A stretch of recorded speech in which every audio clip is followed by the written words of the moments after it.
I don't think that their claims that a plant-based diet is the only diet that can reverse heart disease is fair. There are anecdotal cases, which are admittedly anecdotal, of people I've seen on Twitter doing ketogenic diets who are now having regression of coronary artery calcium scores that are quite substantial. And so I think that we will very soon have published studies that show that ketogenic diets, hopefully a carnivore diet will be studied soon as well, can do the same thing. It's not about the plants, it's about the insulin resistance and the inflammation.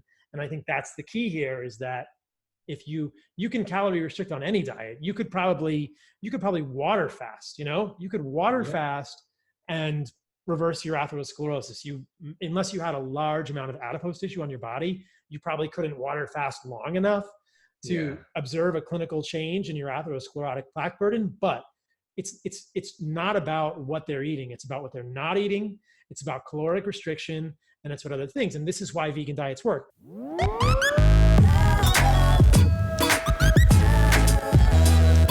Welcome to the Fundamental Health Podcast. I'm your host, Dr. Paul Saladino. This podcast is the result of my relentless search to understand and correct the roots of chronic disease and illness. In this podcast, I will share with you everything I have learned about how to live the most healthy and radical life possible. Thanks for joining me on this journey.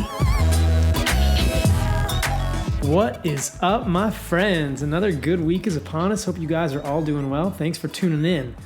People are still talking about the game changers. I talked about this on my Ask Me Anything podcast 2 weeks ago with my buddy Nathan Owens, but I wanted to do a full debunking episode, and I thought that my friend and colleague Ryan Lowery, PhD, would be a fantastic foil for this episode. So if you are not familiar with Ryan Lowery, PhD, he is the CEO of Ketogenic.com and the president of the Applied Science and Performance Institute. He has published over 150 papers, abstracts, book chapters on humans' performance and sports nutrition. He is super interested in ketogenic diets and the use of exogenous ketones for performance, cognitive function, longevity. He is the co-author of the Ketogenic Bible with Dr. Jacob Wilson, and that book focuses on the science and practical application of the ketogenic diet, ketones, all their application. Ryan is a great guy. I enjoy his company, and we broke it down in this episode, you guys. We went through it pretty much stem to stern. Obviously, we can't do it in like an hour and a half to get through everything, but we got through a whole heck of a lot. I think that we pretty much answered the vast majority of the issues with this movie and added a lot to some of the things I talked about last week or 2 weeks ago on the AMA episode. So I think you guys are really going to enjoy this one. If you have questions about game changers, this is your debunking episode. We will go through it all. It all makes a lot of sense, and it'll be elucidated for you all.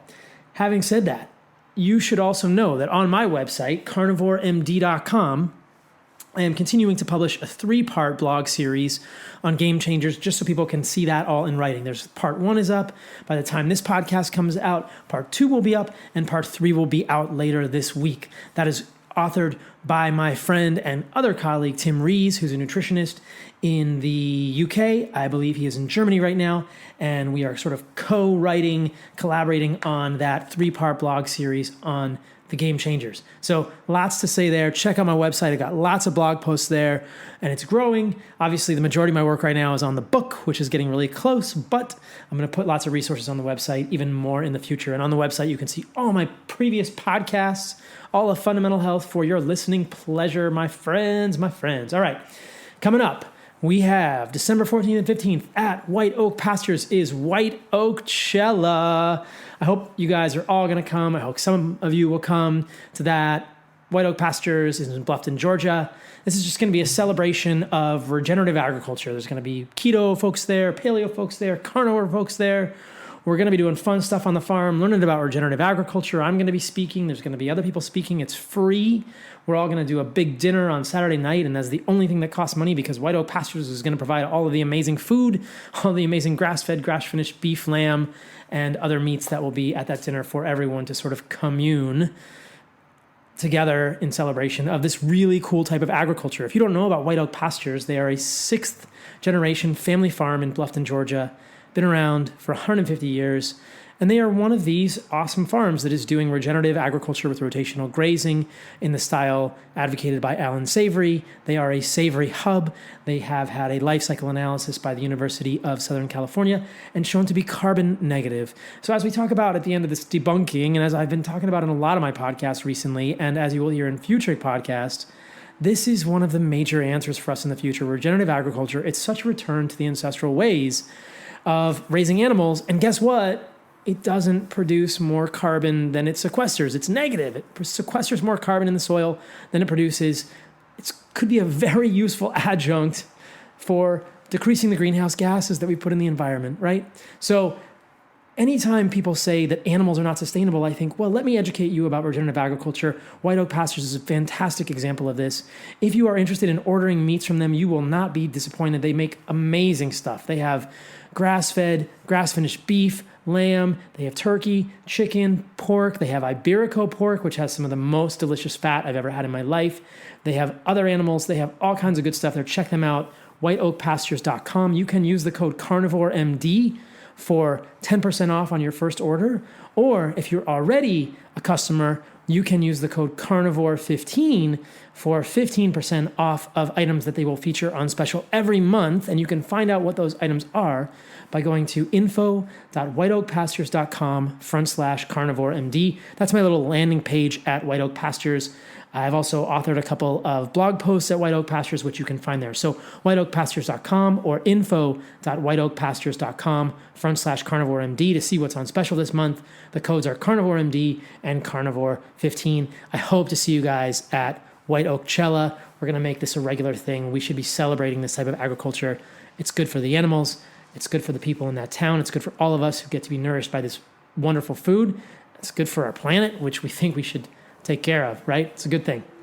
My other sponsors, as always, are my boys and women at Ancestral Supplements. I love these guys through and through. They are making grass-fed, grass-finished supplements from New Zealand, the pure lands, the pure green lands of New Zealand.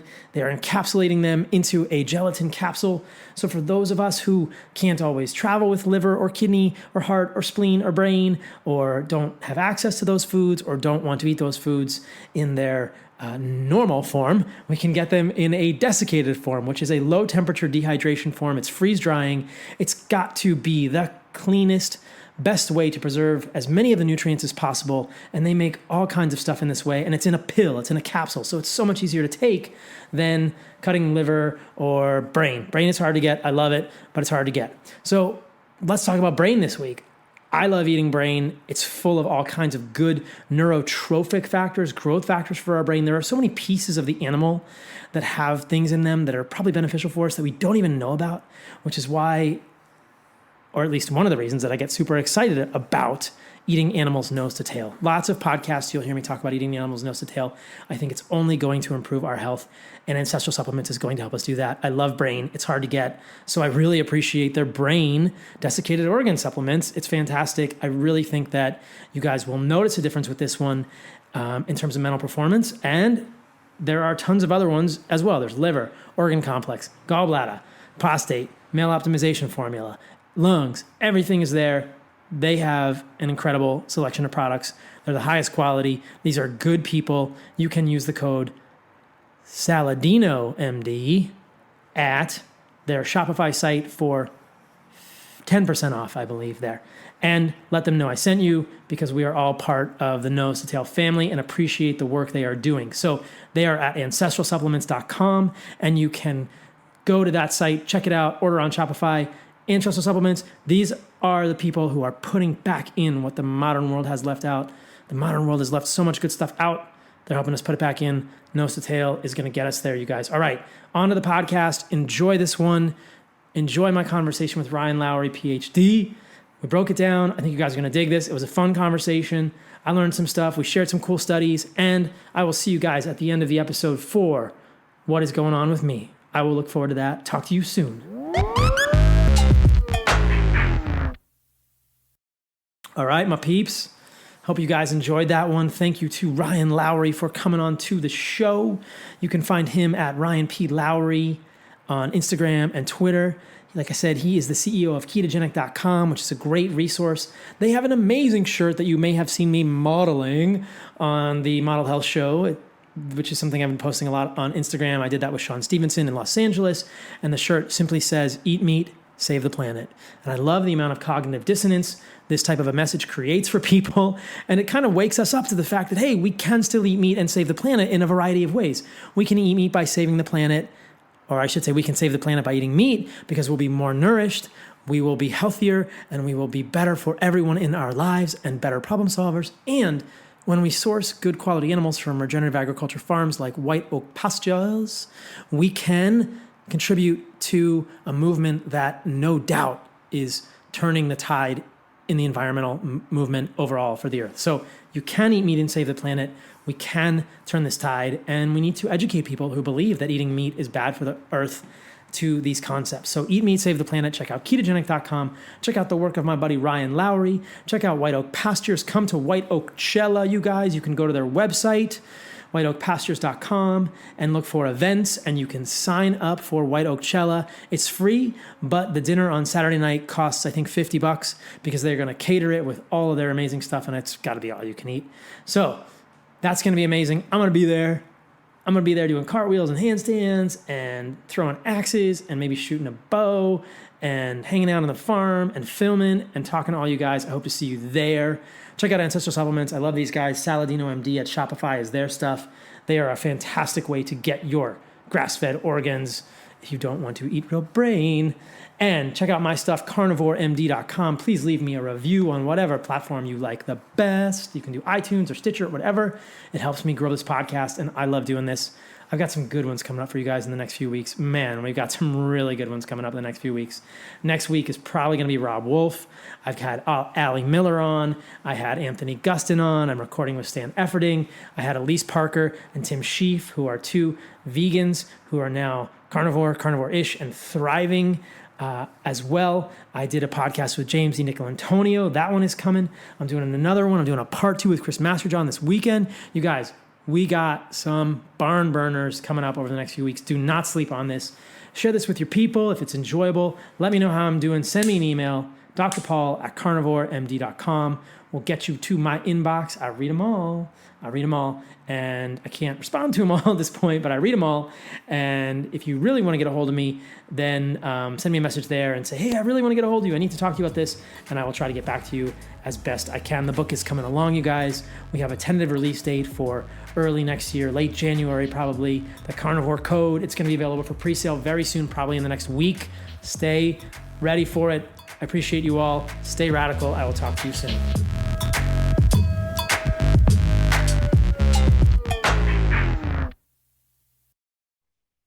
Ryan Lowery, my brother, thanks for coming on the podcast. Thanks, man. It's an honor to be on, man. You've got my favorite shirt on. That's right. Eat meat, save the planet. Eat meat, save the planet. I didn't get the blue one. I got the black one, but I like that one too. That's rad. I love walking around in San Diego. I live in North County, San Diego, and there's a lot of plant-based perspectives here, which I respect. And, I'll go to the grocery store and people just have their brains just explode when they see my shirt. They can't understand how you could possibly eat meat and save the planet at the same time. We're not going to talk about that today, but if anyone is curious about that, they should just look up regenerative agriculture, the work of Alan Savory, and White Oak Pastures, and they will understand how you can eat meat and save the planet. What we're going to talk about today is the game changers, my man, because you did a video on YouTube. You did a great article on ketogenic.com. Everybody's talking about this. I talked about the game changers on my recent podcast, which was an Ask Me Anything episode a couple of weeks ago. But I just wanted to break it down, start to finish for people, and cover it stem to stern so that people have no questions about this travesty. I think that the best part of your article, which I would encourage people to read at ketogenic.com, is where you mention, and I hadn't seen this movie. What is it called? The Escape with Arnold Schwarzenegger? Yeah. And in that movie, he says he's having this fight with Sylvester Stallone, and Sylvester Stallone hits him and he goes, "You hit like a vegetarian." It's so ironic. I love that, man. And I love that in your video on YouTube, you pointed out that they go into Arnold's home and he's like, "Oh yeah, I've been feeling so much better eating lots of fruits and vegetables." And they're like, "What's your favorite thing to cook?" And he goes, "Well, steak." It's like, oh my God. Arnold, you're contradicting yourself, man. It's so silly. But let's just start at the beginning, man. So where do you want to start with our breakdown of game changers? Should we start with gladiators? I think that's a good place to start because I mean that's where they started. But yeah, man, it's a good place to start. Yeah. So tell me what's going on with the gladiators, because in the movie, they try and make this argument that because gladiators were fed beans and grains, therefore the best athletes, the best warriors on the planet were eating beans and grains. But you do a great job of debunking that. So what's the real story here? Yeah, well, if you look at the Roman gladiators, like, and you legitimately understand who they were and what their entire existence was for, is a lot of them were like slaves. Like, they weren't the best athletes that they were recruiting from all areas and facets of the world to come compete. They were slaves that they would allow to train, and then it was like a sport where people would come and watch this. And yes, if you look at a majority of their diet, it was grains and it was wheat and barley and things like this, but like that wasn't meant to create these monstrosities of people who you were looking at that have amazing physiques. It was, no, they were slaves and they were feeding them what they needed to do to literally let them survive. And the other point that I pointed out is if you look at the type of fighting that they did in this era, it wasn't a bad thing for these individuals to have body fat on. You look at someone who's shredded, that has veins everywhere. Is that someone that you want to be in an arena that has knives and all these things around you that like a paper cut would allow them to bleed out? No, you want there to be some body fat on there to protect internal organs, to protect you from getting sliced open. Like, and it kind of makes sense when you really look at it, but on the surface, they say, oh, these Roman gladiators are the best athletes in the world. And it just wasn't true. It's kind of all based on Russell Crowe and the movie. And, exactly. You know, it's so false. You know, you pointed out some really great quotes from research in the article that you wrote. Dr. Grossschmidt, a paleoanthropologist, the vegetarian diet had nothing to do with poverty or animal rights. Gladiators, it seems, were fat. Consuming a lot of simple carbohydrates such as barley and legumes was designed for survival in the arena. Packing in the carbs, also packed on the pounds. Gladiators needed subcutaneous fat. A fat cushion protects you from wounds and shields nerves and blood vessels in a fight. So he says not only would a lean gladiator have been dead meat, he would have made for a bad show. Surface wounds look more spectacular. Yeah. So, and it's so fascinating that, as you point out, these gladiators were slaves. They were also fed the cheapest food. And you contrasted this with the Olympians. And the Olympians were fighting for, you know, the ultimate prize. They were the people that were celebrated. And when they won the Olympics, they got the prized animal and the best meat as a reward for that. So right. It's just to say that they were doing this in any way, shape, or form for improved athletic performance is really misleading. It is, and it's such a stretch for them to go towards like, hey, look at what Roman gladiators ate. To use it as an argument and to really start off the movie with that argument was just a weak one to use, and we really just broke it down of like that probably wasn't the ideal diet for someone who's trying to optimize their body composition, physique, and really fight at a high level. If anything, I think it illustrates very well that those grains especially are kind of the lower rung of food. Right. The cheapest foods that'll make you fat very quickly. We know this with sumo wrestlers. I mean, how do you get to be fat and have a lot of weight to move someone out of a sumo ring? You eat a lot of rice. And right. It's the same thing here. They're not going to feed slaves. I mean, sadly, you know, if they're prisoners or slaves, in whether it's our culture today or historical cultures, these people don't get fed steak. They don't get fed expensive food. They get fed the cheapest food. And that happened to be grains at the time. So just, yeah. All right. That's an easy one to get rid of. Yeah, get that out. Get that out. Next. So the next argument you talk about is this idea that vegans are stronger than meat eaters. That's crazy, but all right, let's break it down. So the funny thing is, and it's great that we're doing this podcast now because the icon that they use in this argument, Nate Diaz, actually just lost another fight. But they basically use the argument because they have interviews from Conor McGregor, arguably one of the greatest UFC fighters of all time, that basically he was eating a bunch of meat and he said he felt sluggish. And so that's why he lost the first time to Nate Diaz. And like, they highlight this. They're like, look at Nate Diaz is a vegan, which is arguable because he's like a pescatarian actually. And they use this, and he won the first fight against Conor. And they totally disregard the fact that several months later, Conor beat up on Nate.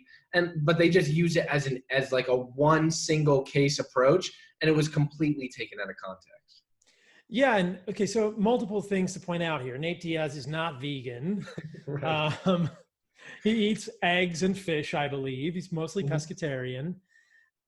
There's a lot of background to this fight, as you point out, that a lot of people don't know about if they're not fans of fighting, which I can understand. A lot of people don't watch the UFC, but McGregor was originally slated to fight at 155 pounds. His opponent canceled. Nate Diaz was replacement. They couldn't cut weight to 155. So Conor had to go up in weight. Conor was already kind of lean, and he was trying to gain weight as quickly as possible. Who knows what else he was eating in addition to red meat. As you and I both know, eating steak is not the best way to gain weight at all. Yeah. Conor McGregor has traditionally struggled with his cardiovascular fitness. I'm sorry, Conor, if you're listening to this. But you have, my man, and I'm ready to get you on a carnivore diet. Hit me up. But, Conor's cardio has just never been his asset. And so the heavier he is, the more his cardiovascular system is going to be taxed. And then, as you note, in the second fight between Conor McGregor and Nate Diaz, Conor won, and it wasn't that Conor went vegan or, that Nate started eating meat. Everything was, the dietary stuff, we don't know all the details, but there was no major change. And Conor won the second fight. I think it was a split decision or a majority decision for a 5-round fight. I think it was 3 rounds to 2 or something like that. And again, that was also at the heavier weight. It was just not such a short lead up or such a tenuous preparation for either fighter. As you also have pointed out, there are tons and tons of fighters in the UFC that eat lots of meat. Yep. There's video of TJ Dillashaw. There's lots of other fighters that eat meat, that are omnivorous, that are not vegan. To say that the strongest fighters in the world or that the best fighters in the UFC are vegan is false. And this is untrue. In the movie, they also point to a boxer, right, who's now plant-based?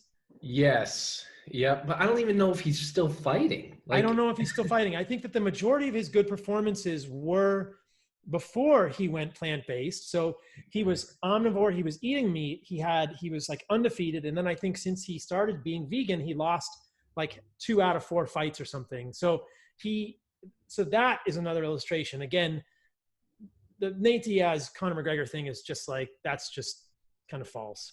Yeah, it's silly. And you look like Nate Diaz literally just lost to Jorge. And it's funny because if you like we're going to make a nice meme out of this later on, but Jorge's sitting there afterwards and they're doing a press conference and he's like eating pizza or something. And they're like, you've kind of just been free with your diet. You kind of eat whatever you want. He's like, yeah, I don't do that vegan stuff. But like after he just knocked out basically and cut open Nate's eye. But it's funny. He makes a reference to it because people are pointing that out. They're trying to use Nate as this like, hey, look at him. They're saying he's vegan, but he's not. He's more pescatarian than anything. And he ended up losing arguably the biggest fight of his career. Pretty badly too. I mean, yeah.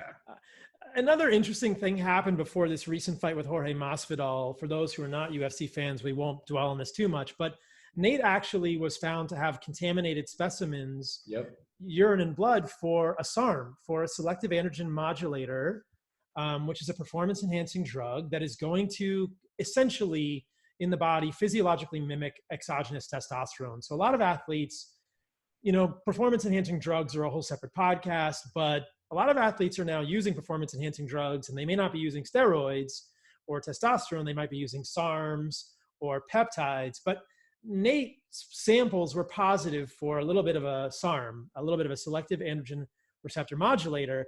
And what they found, kind of comically, was that the vegan, quote unquote, multivitamin he was taking was contaminated with a SARM. And the implications of this, I don't think, are lost on either of us. A vegan supplement. So I think that what's interesting here is that it's probably no accident that a multivitamin, if anyone is familiar with the supplement industry, they generally know that these are not as controlled as they should be. Right. They're not all tested. My suspicion, without sounding like a conspiracy theorist, is that a lot of these vegan supplements are probably purposefully contaminated with androgenic substances to prevent muscle loss for people who are eating a vegan diet. And if you're going to continue taking a vegan multivitamin with a little bit of a SARM in it, if you feel like, wow, I feel better when I take this multivitamin, I gain muscle mass more, I retain more muscle mass, you may not even know that it's tainted with this, but I would be very curious how many of these vegan multivitamins or vegan supplements are tainted with impurities, who knows why, that may be, performance enhancing or may sort of subconsciously spur their sales. What do you think of this? I mean, it's pretty wild. I mean, it's certainly, it is wild. And it's interesting because SARMs, like there are people that are talking about vegan vitamins and such. SARMs are probably the complete opposite of what most vegans would want inside of a vitamin anyway. Like, it's super synthetic. It's not something that naturally occurs in your body. But to your point, it literally mimics testosterone. We work with tons of athletes, and a lot of athletes will utilize substances that are not actually like testosterone, but they're using some of these receptor modulators to try and get those benefits with flying past the system. And this is a clear indication of this. And it's funny because I didn't even go back at people, but I got a lot of heat because when I mentioned TJ Dillashaw and like some of these people, they're like, oh, well, look at everyone that you've mentioned has tested positive. And I was like, did you just see that your boy Nate just tested positive for this? Like, it's comical to some degree of like, hey, he was probably doing it to save muscle. And what Nate is known for is his endurance performance. There are SARMs that strategically can help you improve endurance performance. So you don't know what he was taking it for, if he actually knew about it. But yeah, I'm sure there was some recollection by someone on his team that was in there.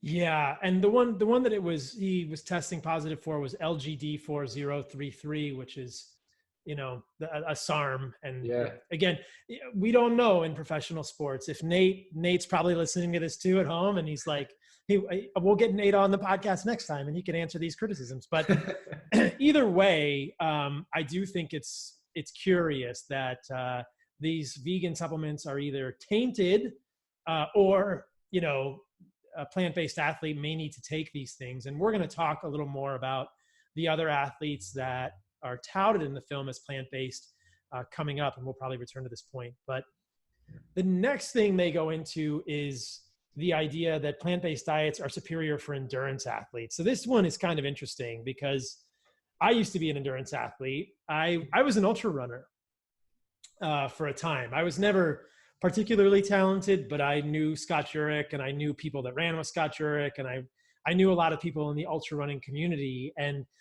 I was actually vegan for a little while when I was doing ultra running. And in some ways that may have benefited me because I got to be so skinny. I really weighed like 140 pounds, 142 pounds. Right now I'm 170. I'm 5'10". So that may help with like having a slighter frame, but certainly I was not performing well as a vegan, as a runner, or I don't think up to my potential.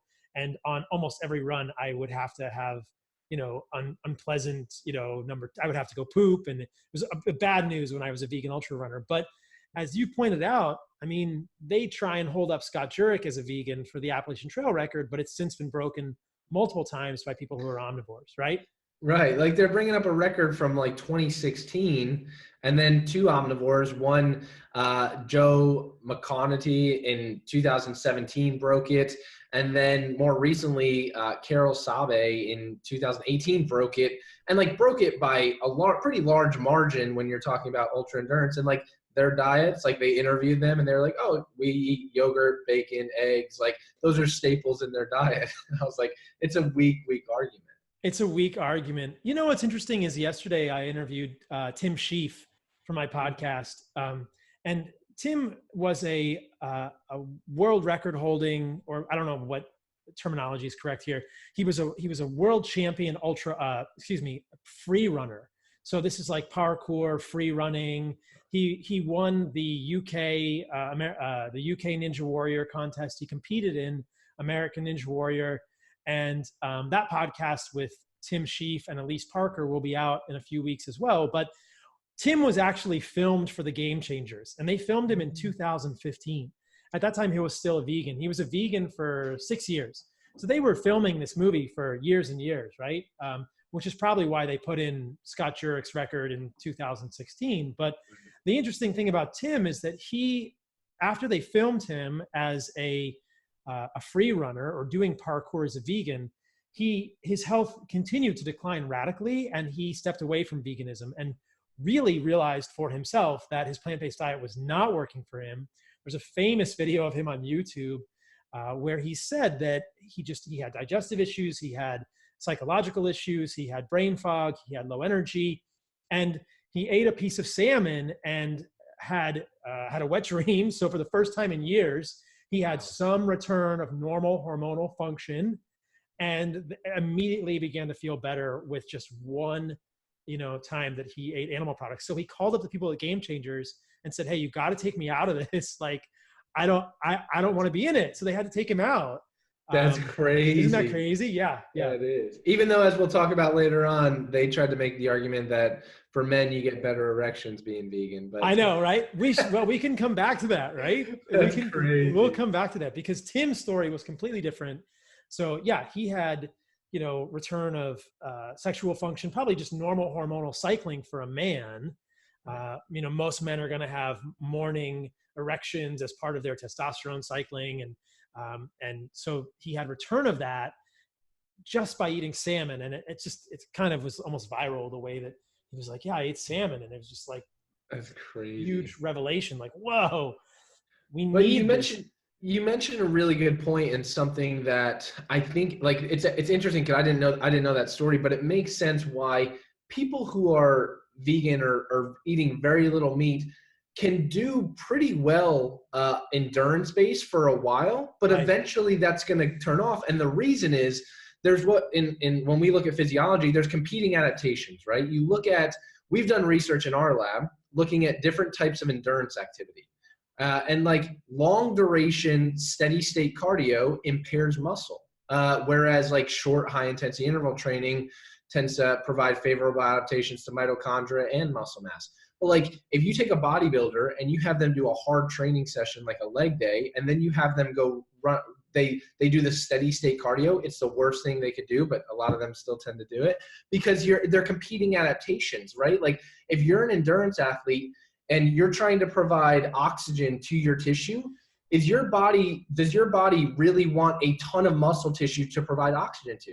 No, it wants as little muscle as humanly possible to provide oxygen to. And so sure, they're probably losing muscle mass at a rapid extent, and they're like, cool, now their body's still able to produce oxygen, but then they run into some of these issues long term when they start getting deficiencies and their muscle mass isn't operating, or their performance isn't able to keep up to what it normally could do because of a lack of nutrients and quality protein, which we'll talk about. Yeah. And so you bring up a very important point there that I want to emphasize for people. So I'd heard about this when I was in medical school, and it was actually pretty interesting to hear that it's really not a good idea to do a weight training session and an endurance run on the same day. Right. That's what you're saying. So like, yep. Because I might want to do both. Like I would say, I'm going to go for a run in the morning and then I'll hit the gym in the afternoon to lift weights. It sounds like there's some research to say, hey, you just gave your body a signal to do endurance type activity and to be lean and efficient and to break down muscle. And then you're going to go to the gym and try and build muscle. Those are competing adaptations. That's not the way to do it. If people wanted to do that from your perspective, would it be better to do those on different days or to separate them a little bit?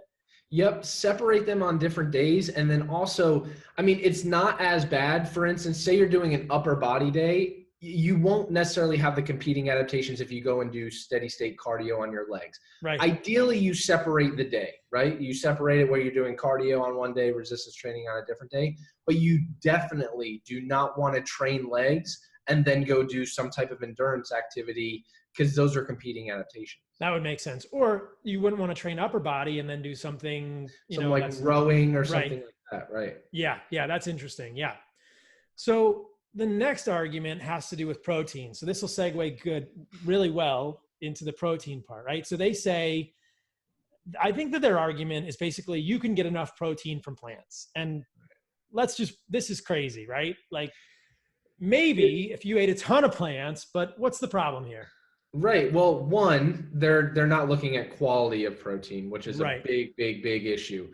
I'm still getting people who are on YouTube telling me, oh, you can get just as much leucine in 100 grams of beans. They're using the 100 grams of beans and the 100 grams of steak argument, which is just absolute nonsense, because if you look at how much you need for 100 grams of beans versus how little 100 grams of steak is, it's not an apples to apples comparison, Are they saying 100 grams of dry beans?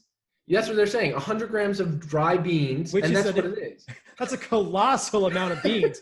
Like, I would challenge, I don't want any listeners to do this, but 100 grams of dry beans would probably end up being like a pound of beans when you cook it. Like exactly. A pound of beans. And then they're saying 100 grams of steak, right? Which we know is like 3.5 ounces of steak. Right. So you can take, and 3.5 ounces of steak is real easy to eat, right? Right. But try eating a pound of beans and see what happens. And look at the metabolic disaster that comes along with that, right? Like super high in carbohydrates, like lectins, digestive enzyme inhibitors. It's insane. So like, it's not an apples to apples comparison. They probably read it on some website of like, oh, look at, you can get just as much, but there's lack of context. And that's really the overarching theme of this entire thing, is there's no context that was provided, likely for a reason. But the one thing they say is that vegans typically get 70% more protein than is needed. That's what they claim. The question is needed based on what? And I made the assumption, I said, you know what, maybe they're basing it on the RDA. And if you look at what the RDA is, it is basic survival. It is like, this is what you need in order to continue to walk around and survive on a daily basis. It's not meant for optimal human performance. It's not meant for anti-aging and longevity. It's not meant to prevent sarcopenia or age-related muscle loss. Like, it's not meant to do those things. It's literally meant to keep you alive. So if that's what they're basing it on, then it's a terrible argument, because one, they're not accounting for quality, and two, they're not accounting for the fact that the RDA is predicated on literally just keeping people alive. The other thing that they ignore here is, well, there's a number of problems with this. I don't even know how they're saying 70% more than they need. If it's based on the RDA, you've illustrated that well. I did a podcast with Rich Roll on the minimalists where I countered him on this point. There's also something called the DIAS, so the digestible indispensable amino acid score, which gives you a sense of how much of any amount of protein you can actually utilize. And if you look at those scores, animal protein is more than twice as utilizable, in the body than plant protein. So this gets into the bioavailability of protein, like the net nitrogen utilization of animal protein versus plant protein. So they may say, even going back to the 100 grams of beans, they may say in 100 grams of beans, you can get the same amount of leucine as 100 grams of steak.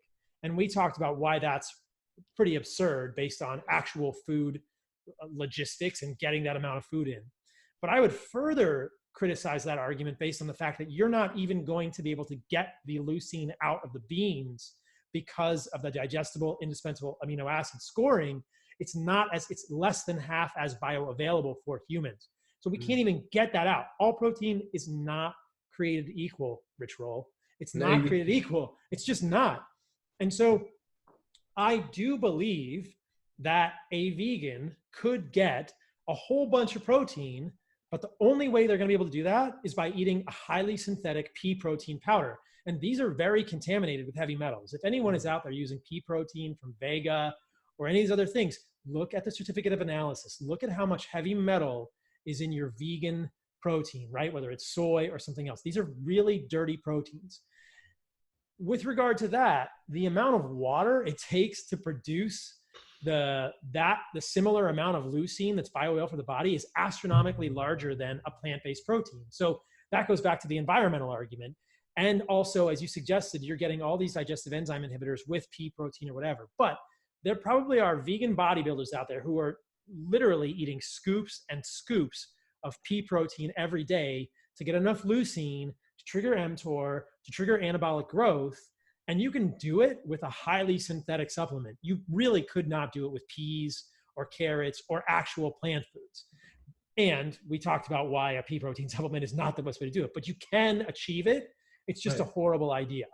Exactly. And 99% of the people that will watch that documentary are not going to even attempt that. Like, that's the best approach for someone who's trying to do that. But like 99% of people aren't even going to try and get, like, even look at the leucine amount. They don't even understand what leucine is. They don't even understand the fact that, like, Dr. Gabriel Wilson, my business partner, Jacob Wilson's brother, is like the expert when it comes to amino acid and muscle anabolism and signaling.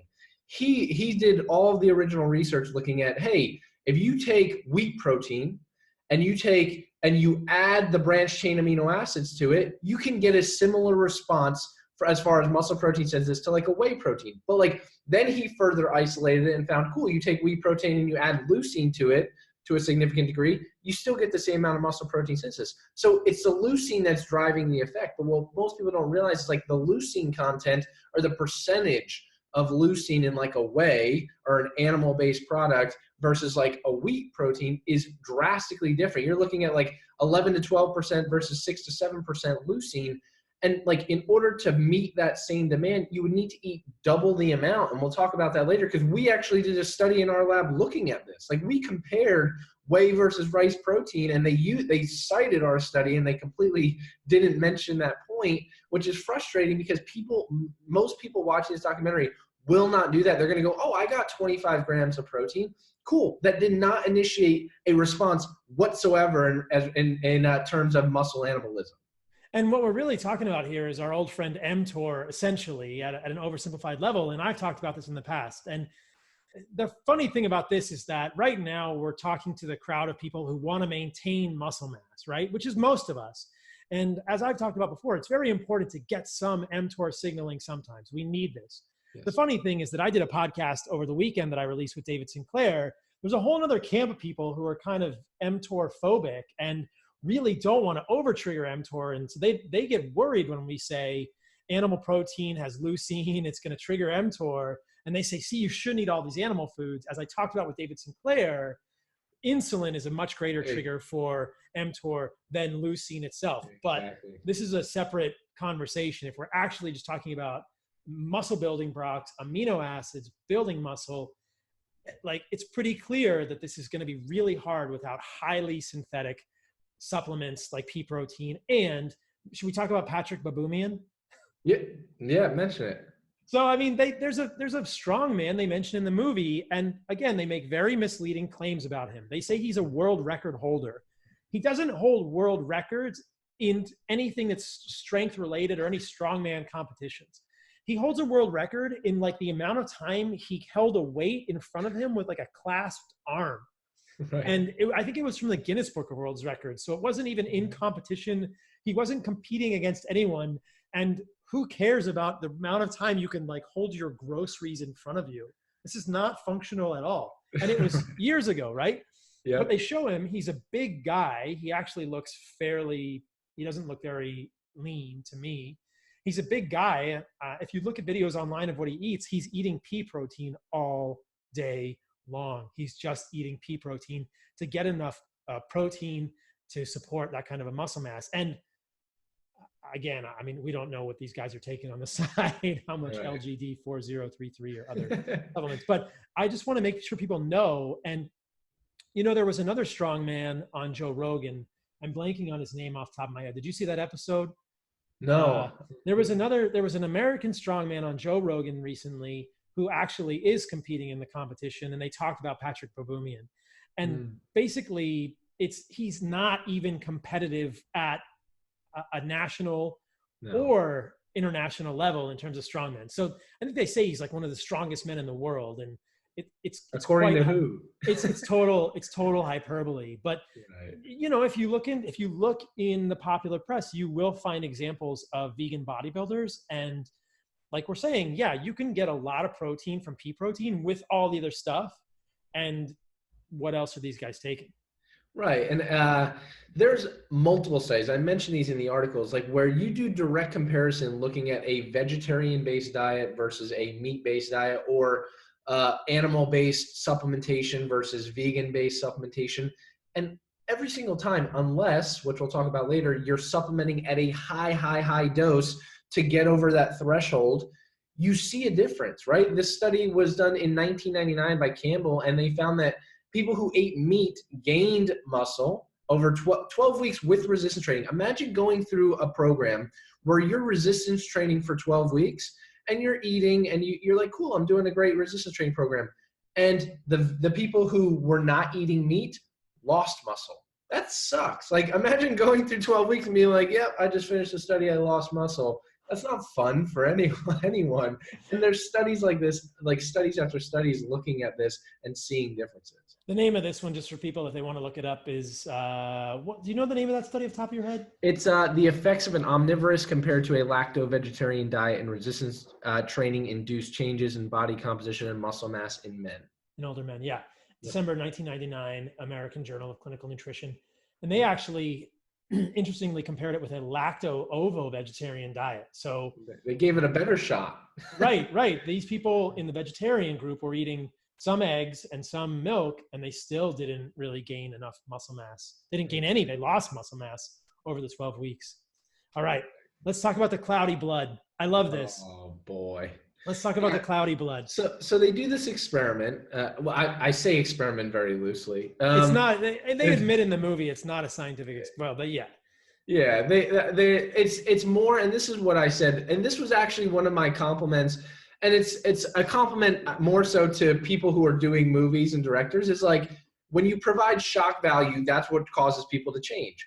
This, when a normal person, if I were to show this, hopefully not my mom and dad, but like if I were to show this to the average Joe or like someone's parents and be like, look at this blood is cloudy, this blood is clear. They're going to be like, oh, I want it, whatever that guy did, I want clear blood because, you know, I want to make sure I'm operating right and I'm healthy. All my pipes are clean. Yeah, it's a shock value thing. And so basically what they did was they had these football players and they lined them. There's 3 of them. So very rigorous study. Was not randomized, was not double blind. And they basically had them consume different things. They had one eat a meat burrito and one of them have like a vegetarian burrito. And they looked inside of their blood and they basically showed on camera, hey, look at this. This was after you had the vegetarian or vegan-based burrito. This is after you had the meat, and it was all cloudy. And it was just a poor representation because there's so many confounding factors that go into that. And at the end of the day, the question is, what does that even mean? And what context does that even have? And how that apply to someone? And people just didn't interpret it the right way. Well, and you break it down really well in this article. This has to do with postprandial hypertriglyceridemia. Yep. And the key here is that a vegan burrito is low fat, right? So both of these burritos have carbohydrates because they're going to have a tortilla and they're going to have some beans. So both of the burritos have carbohydrates. But if you look at the macronutrient breakdown of the meat-based burrito, it had more protein and they used cheese in it. So it was fattier. And we don't know exactly how much cheese, but it was a few ounces of cheese in the burrito. So 20 to 30 to 40 grams of fat, right? In the meat burrito with some animal protein. And then a vegan burrito, which probably may not have had much fat at all. I mean, it was basically a bean burrito. They did not include avocado in that one. It was just beans. And then they took the blood from these people after 2 hours. So they're looking at what's called postprandial hypertriglyceridemia. They didn't actually measure triglycerides. They were just looking visually at the serum, which is what you get when you spin the blood down. And as you're suggesting, when the guys ate the burrito with meat and cheese, it was cloudy. There were more triglycerides in the blood. You point out something that is so key here. And is that there are plenty of studies that show that when you eat carbohydrates and fat together, right? When you eat a baked potato with butter, or you eat a baked potato with cheese, or you eat a hamburger with cheese, right, with a bun, or you eat a bean burrito with cheese and meat, right? When you eat carbohydrates and fat, those carbohydrates, that glucose polymer in those carbohydrates is going to change the way that that fat is metabolized in the human body. It's going to change how quickly it comes out of the blood. And you have a great quote here from one of these articles you cite. Glucose decreased fat mobilization both by inhibiting lipolysis and stimulating reesterification, thus causing a significant increase in triglyceride fatty acid substrate cycling within the adipose tissue. And what this means is that when we feed someone a meal with carbohydrates and fat, it's going to slow the clearance of fat out of the bloodstream. That's what we're seeing, right? But if they had just fed these guys a meal with protein and fat, they would not have seen this delayed clearance of triglycerides from the blood.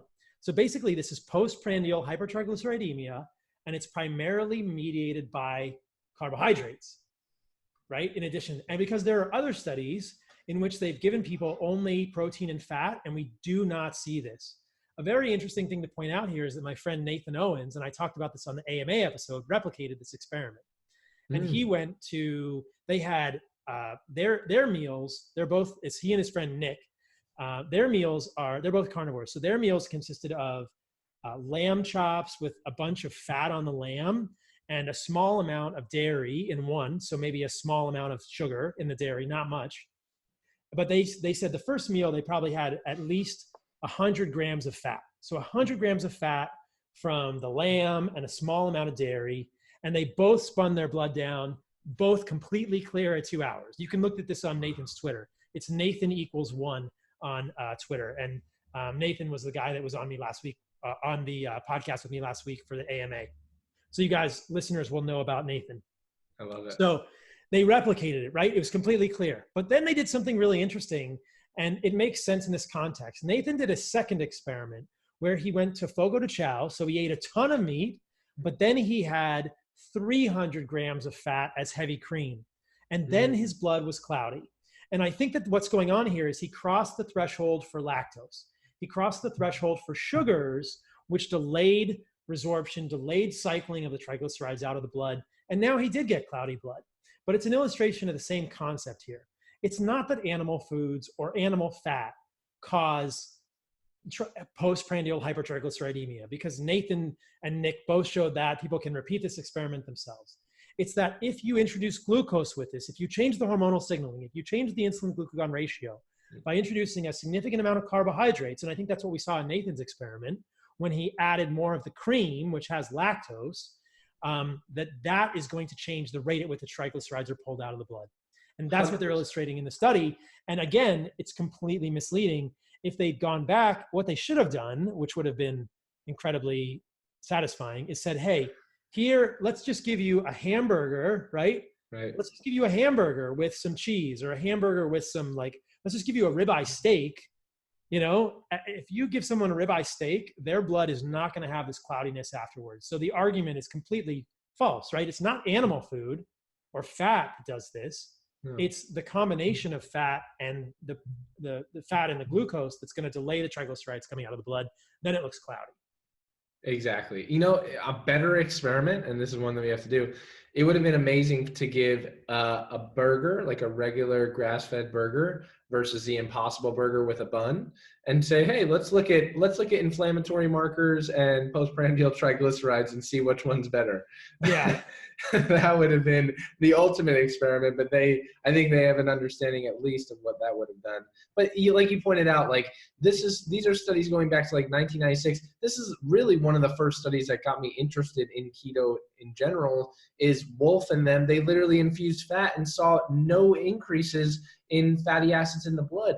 Like you mentioned, it's the increase of the insulin from the carbohydrates that's causing the impairment in fat mobilization and the increase in triglycerides and fatty acids in the blood.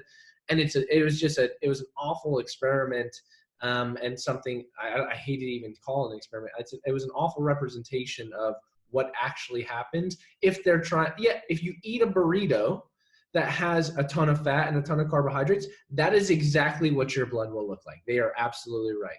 Like that's the only thing you can infer from that standpoint. Yeah.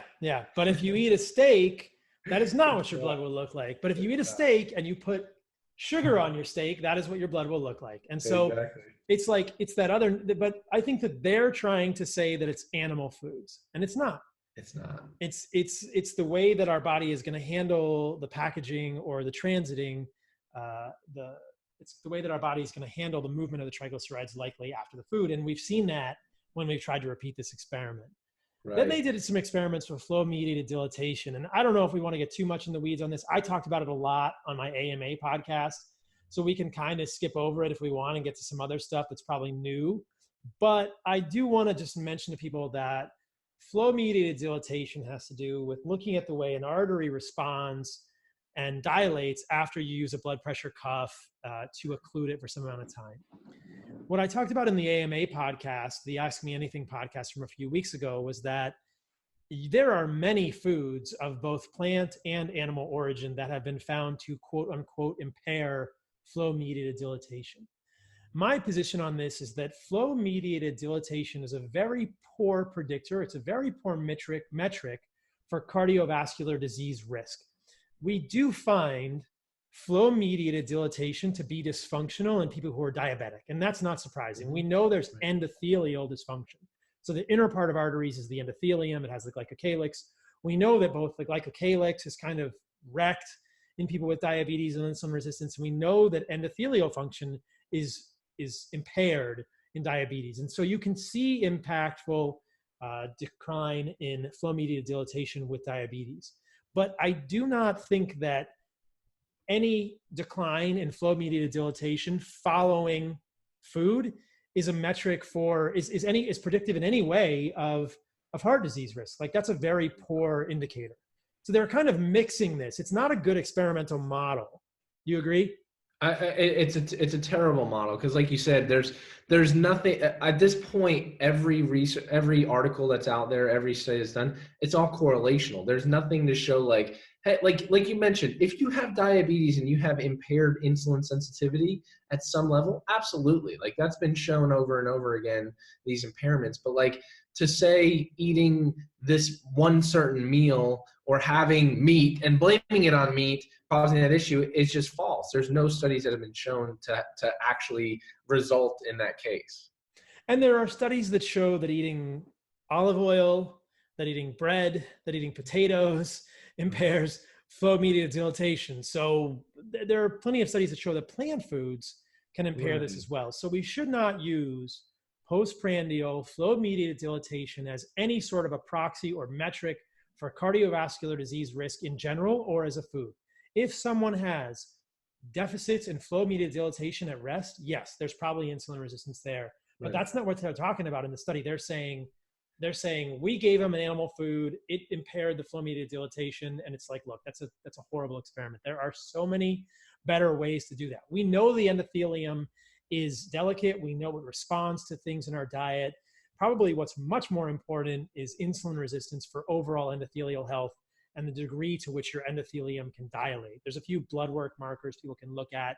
If they want to go back to the blood work episode, I talked about ADMA, which is asymmetric dimethylarginine, symmetric dimethylarginine, and blood levels of L-arginine. And you can look at ratios between those to get a sense of how well your endothelial nitric oxide synthase is working, which is really what you want to be working so that your endothelium can dilate and have the ability to move and respond. But that's a whole separate podcast. Right. So, and I think it's important to mention like these snapshots of when they're looking at one specific time point, or like when they're looking at the triglycerides, or when they're looking at these, they're snapshots. Like you need to take them for what they are. Like if you were to take me without any context, and you take me and I go to Fogo de Chao at 11 o'clock at night on tonight, and then I wake up and go get my blood work done tomorrow morning at a doctor's office, and just say, hey, can you look at my total cholesterol, just total triglycerides? I guarantee you I'd be getting a phone call on Saturday morning like, hey, you should be on a statin. but like it's a snapshot and they lack context. It's the same argument with everything that's being presented here is they're lacking context, and it's a snapshot without taking into account other factors that are at play. I agree with that completely. And I've talked a lot about this with Dave Feldman and a podcast I did with Siobhan Huggins, that so many times when we're thinking about lipids, and this is again a little bit off the topic of what we were talking about postprandial hypertriglyceridemia, but if we're talking about lipids, it's all about context. And I really get disappointed when within the mainstream, people get hyper-focused on LDL without thinking about it in the context of HDL, triglyceride to HDL ratio, inflammatory markers, insulin sensitivity markers, like fasting insulin, or C-peptide or fructosamine, et cetera, et cetera. So whole different story. So kind of a segue from this one is that they claim in the Game Changers that a plant-based diet is the only diet that has ever been shown to reverse heart disease, which I find to be a little bit far-fetched. It is, and it's interesting because like I'm like, okay, cool. Let me look at the reference. Like, let me look at what study they're actually referencing. And so I literally went through and I look at this study that they cited to show this. And inside of the study, they took 28 patients and they assigned them to a low-fat vegetarian diet. And if that were the only thing they would do, I would go, cool. It's a good correlational study. Great, that's interesting. But no, they also had them. They made them to stop smoking.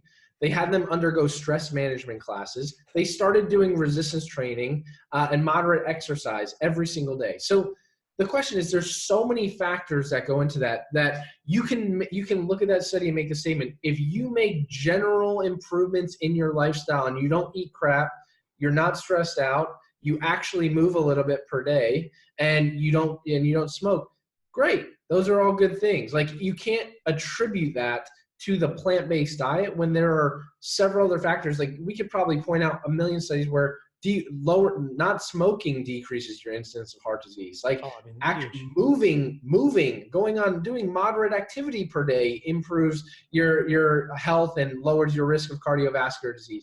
Lowering your stress decreases your risk of cardiovascular. So to pinpoint and go, oh, there's 4 other things, but it's a plant-based diet that caused that, it's a misrepresentation of the actual data. Yeah, you can't say what did what. I do think that if someone were to construct a plant-based diet and improve their insulin resistance, I wouldn't be surprised if atherosclerosis reversed, right? I have no problems with a plant-based diet from that perspective. My issues with a plant-based diet are that it's nutrient deficient, that it's probably going to have more inflammatory components, and for a lot of people is going to result in significant damage to the gut and development of autoimmune disease, or the potential for that later on. And if nothing else, it's really going to be nutritionally bereft and create problems long-term. I like the fact that a plant-based diet is often going to be calorically limited. So you're going to have caloric restriction, which we know is beneficial. Talked about that in my podcast with David Sinclair last week. And I think this is one of the reasons that plant-based diets work for people is we know that caloric restriction is valuable. When you do caloric restriction, you turn on sirtuins. That turns on other genes that are involved in antioxidant response. It's a beneficial effect. But you could also do, and this statement is going to be fairly controversial, you could also get benefits, and we've seen this. People have done this experiment. You could eat a calorie-restricted Twinkie diet and still get benefits, right? So I actually think that it would potentially be possible to reverse atherosclerosis, or at least halt the progression of atherosclerosis, eating a calorically restricted Twinkie diet, right? Because you could reverse many of the pathologies around insulin resistance. When you become calorie restricted, that will be very favorable for insulin resistance. We know that we can't be calorie restricted forever. We can't operate in a caloric, deficit forever. And anyone who I say that to is going to say, that's crazy. You'll get nutrient deficient on Twinkies. Yeah.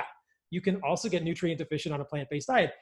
And I do think a plant-based diet is probably better than a Twinkie diet. I don't think that their claims that a plant-based diet is the only diet that can reverse heart disease is fair. There are anecdotal cases, which are admittedly anecdotal, of people I've seen on Twitter doing ketogenic diets who are now having regression of coronary artery calcium scores that are quite substantial. And so I think that we will very soon have published studies that show that ketogenic diets, hopefully a carnivore diet will be studied soon as well, can do the same thing. It's not about the plants, it's about the insulin resistance and the inflammation. And I think that's the key here, is that if you can calorie restrict on any diet, you could probably water fast, you could water fast and reverse your atherosclerosis. Unless you had a large amount of adipose tissue on your body, you probably couldn't water fast long enough to observe a clinical change in your atherosclerotic plaque burden. But it's not about what they're eating. It's about what they're not eating. It's about caloric restriction, and it's what other things. And this is why vegan diets work. And we know very well why they don't work long-term, which is what I talked to Tim and Elise about. That podcast will be out soon. So yeah, I think that their claims are pretty far-fetched. It's funny you mentioned that. I literally use that same exact example in the keto world. If I say, literally, you can eat Twinkies and be on a ketogenic diet, and people's minds are like, what the hell do you mean? I'm like, cool. If you eat 2 Twinkies per day, and that's all you eat, and you go do 2 CrossFit workouts per day, I guarantee you your body will be in ketosis. I said, but is that a well-formulated ketogenic diet, or is that going to be optimal to any aspect of human function, longevity, and health?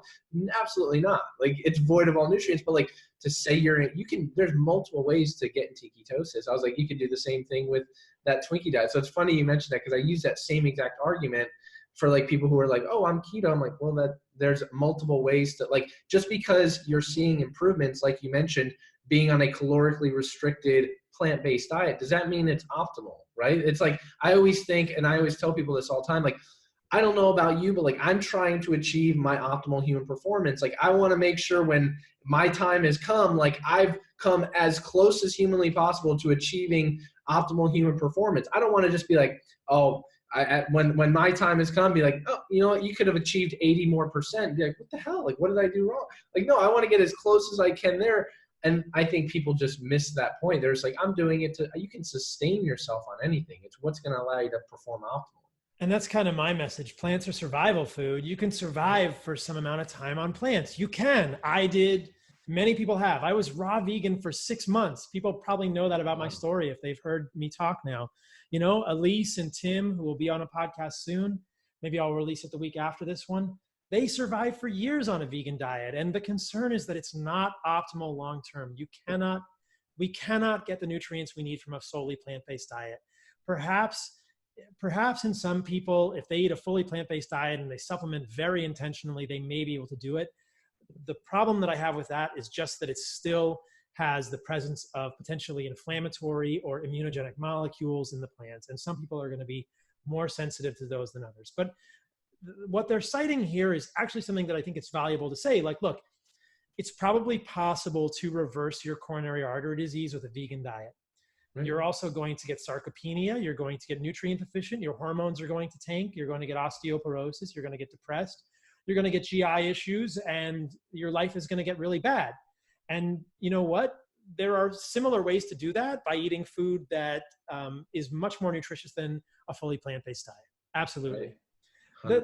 What they go on to do at this part of the movie or within this discussion is vilify meat for a number of reasons that I think we should talk about this. So I think they claim that there's actually endotoxin in meat, which I found to be factually incorrect. Right. Like, so tell what is going on here? Like, people are gonna, because he says like, oh, there's these inflammatory things when you eat meat. I'm thinking, and people are telling me, oh, you should, and this is someone you should have on the podcast. I think it would be fascinating. This guy, Dr. Kim Williams, I think is one of the biggest advocates for like vegan and vegetarians. And like, he just starts making like these bold claims and assumptions like, oh, meat has endotoxins inside of it.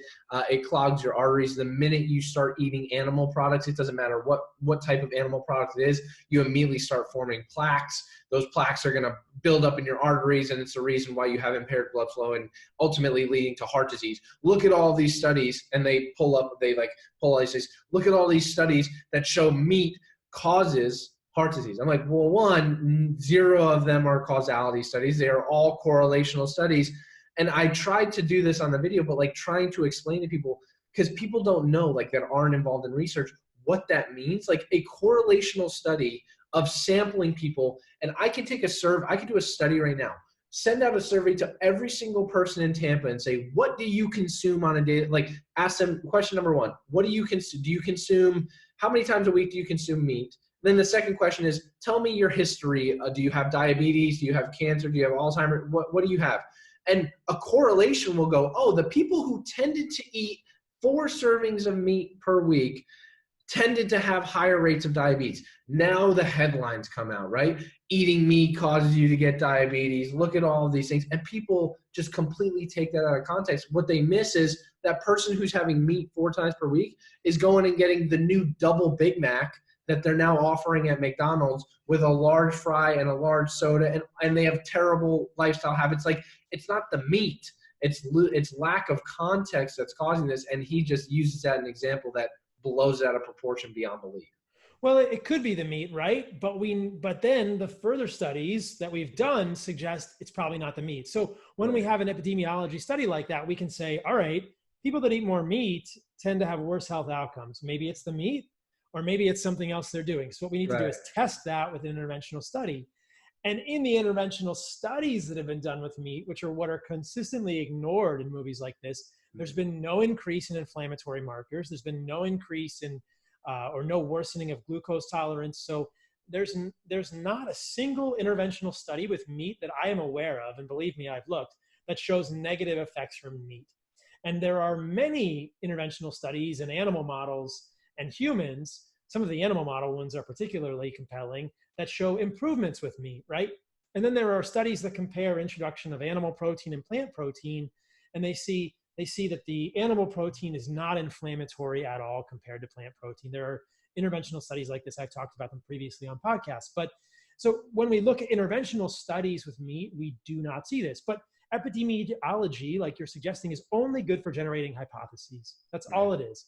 And then there's a point in the movie at which Dean Ornish says, that meat intake is associated with a 400 to 500% increased risk of cardiovascular disease or cancer or whatever.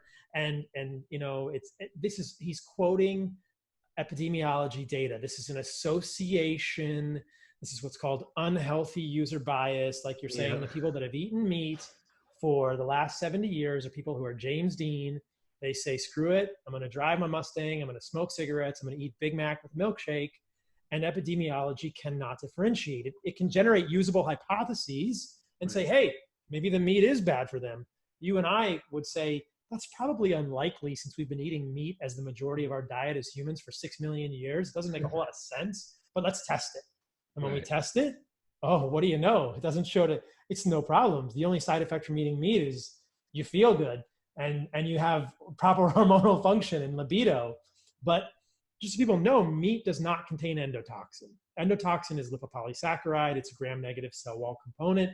Meat does not contain endotoxin. Endotoxin is always in our gut because we always have gram-negative aerobic and anaerobic organisms in our gut. And there are some studies which can show postprandial, after eating, endotoxemia, or LPS in the blood, but it's not due to the meat, right? And there are many ways that LPS can come into our body. That's a subject for a different podcast. And probably most endotoxemia, most increased levels of LPS in the blood have to do with damage to the gut and leaky gut and the passage of these cell wall components of gram-negative bacteria in the wrong way. Now, I'm talking about bacteria. I'm not talking about meat. There's no endotoxin in meat. And the other thing that they talk about in the movie is heme iron. If people are curious about this, I believe I talked about it in my debate with Lane Norton eons ago. The only studies that have shown that heme iron is connected with increased rate of colonic adenoma, which is precancerous growth, are done in calcium-deficient mouse models. They're not done in humans. And then when they feed the mice diets that have adequate amounts of calcium, the risk of development of precancerous colon lesions in mice goes away. So it's only a calcium-deficient mouse model in which you can show that heme iron has any ability to increase the rate of cancerous lesions. And it probably has to do with the formation of N-nitroso compounds. But that's not a very good proxy for a healthy human, a calcium-deficient mouse model, especially when they give the mice adequate calcium and the risk goes away. So heme iron, and anytime anybody says heme iron, I just roll up my sleeves and I'm just like, here, I'm going to serve you a truth sandwich right now, my friend. Right. Because that's just silly. Like that, we do not need to worry about that. And I talked about Nu5GC at length in the AMA podcast. So I don't think we need to go into that one here. Nu5GC is a glycoprotein sialic acid. And if people are curious about Nu5GC and have heard Stephen Gundry or others talk about it, they talk about it in this movie. Meat has Nu5GC, it's inflammatory. Listen to the Ask Me Anything episode. There's timestamps on that episode. The quick takeaway is that when studied in humans, Nu5GC does not appear to be a problem, because they've done studies in kidney transplant recipients who got lots of Nu5GC and lots of Nu5GC antibodies in rabbit serum. So they have rabbit IgG polyclonal antibodies, including Nu5GC. And in a cohort of patients who received kidney transplant, I believe it was over 30,000 people, there was no increased incidence of cancer or GI issues, GI cancer, in the people who got polyclonal rabbit IgG, which had lots of Nu5GC. So listen to that podcast if you guys are curious about Nu5GC. So yeah, and you could even make and this is the thing, it's interesting that they even brought up the iron discussion when like most people who are vegan or vegetarian are significantly deficient in it. And like, that's way more of an issue. Like there's a large majority of our population just in general that are deficient in iron. And there's more, it's kind of like there's way more research and studies showing that deficiencies in heme iron is far worse than, like you mentioned, anything with higher amounts of heme iron. Yeah, I mean, the amount of anemia in plant-based eaters is sadly quite high, and that's because plant-based forms of iron are not very well absorbed. Exactly. It comes down to bioavailability. Like, what are you actually consuming? Like you mentioned with the amino acids and leucine, what are you actually utilizing from what you're eating? That's what matters. Exactly. Yeah, okay. All right. Next one. They say our brain loves glucose. Our brain is desperate for glucose, and meat doesn't have any glucose. What are we going to do, Ryan? I mean, my brain is starving for glucose right now, man. It's just like, that's just unequivocally false. Like this guy, Dr. Mark Thomas, comes in. He's like, there's like, your brain needs it. There's no other source of fuel. And I'm like, he must be like sleeping in a cave, because like clearly he has no idea. Like obviously ketogenic diets are running rampant right now. And like people are talking a lot about ketogenic diets, but like this has been known for like as long as mankind has been around, that you can function in times of fasting when you have no food available. Your brain starts to utilize ketones as a fuel source. Like, I don't know where this guy even came close to getting this information, but like there's plenty of studies, and the studies now talking about ketones from a ketogenic diet, exogenous ketones, whatever you're talking about, and the benefits for the brain and the utilization in the brain is overwhelming. And the fact that he's talking about, you can only utilize glucose is it's a false statement. It's totally a false statement. It is true that on a carbohydrate-based diet, our brain will use about 120 grams of glucose per day. And that can come from a variety of sources. That can come from our diet, that can come from the liver making glucose, things like this, right? But what happens when we go into a ketogenic metabolism is that 120 grams of glucose gets split into about 75% of that gets taken over by ketones, and only about 25% of that is glucose. So the accurate statement here is that our brain always needs some glucose. But for sure, we have this amazing ability, this amazing biochemical ability to make glucose from a variety of things. We can make glucose from lactate. We can make glucose from the glycerol backbone of triglycerides. We can make glucose from gluconeogenic amino acids and protein. This is through the process of gluconeogenesis. And that's what our liver does when we are not taking in glucose. Now, Chris Masterjohn and I have like an ongoing argument about this. I'm actually having a podcast with him over the weekend, and we're going to be sort of talking about pros and cons of ketosis. I think from Chris's perspective, gluconeogenesis is somehow stressful. I do not find evidence for this at all.